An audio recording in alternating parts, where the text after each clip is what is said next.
So in every culture, people love games.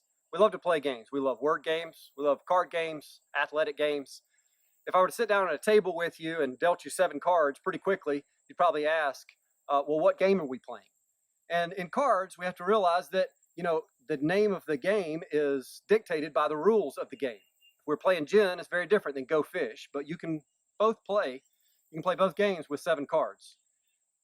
Imagine yourself in an argument with somebody.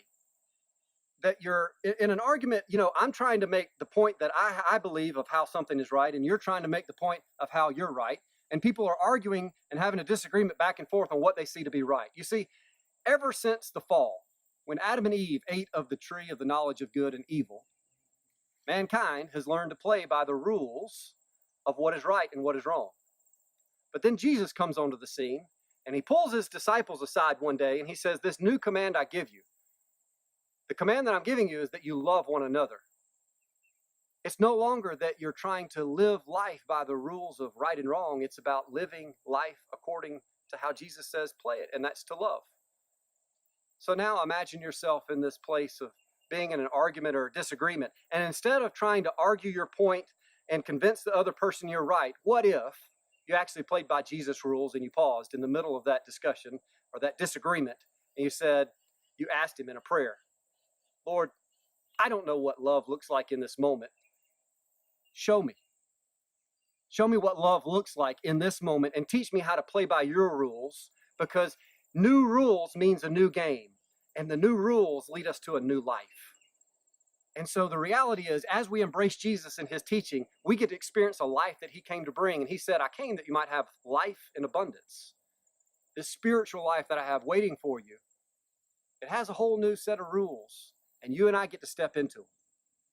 You see, these new rules equal the new game, and it doesn't matter anymore if I'm right. I've given up my right to be right, and we have to learn how to choose to love instead of be right.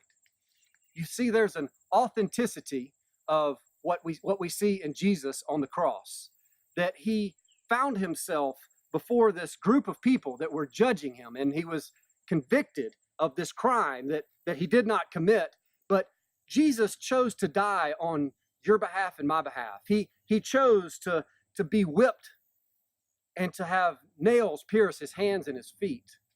He had a crown of thorns placed on his head. He was spat upon and mocked, jeered. He had a spear stabbed through his side. And one of the men watching and witnessing all this heard Jesus in what he said in his last breath. He said, "Father, forgive them. They know not what they do." And this centurion, after hearing Jesus say that in his last breath, said, "Surely this is the Son of God."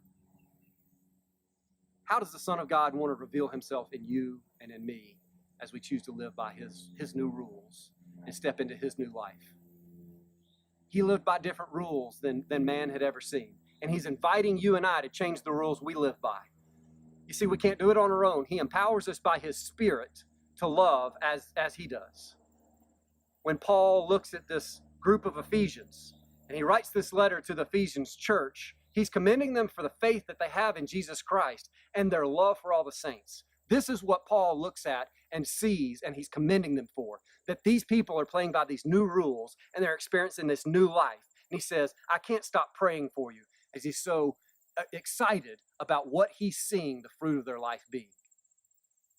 Can you live by these new rules? And can Jesus have his way in your life and my life? And we be a big part of what he's doing in this world to live a life of love.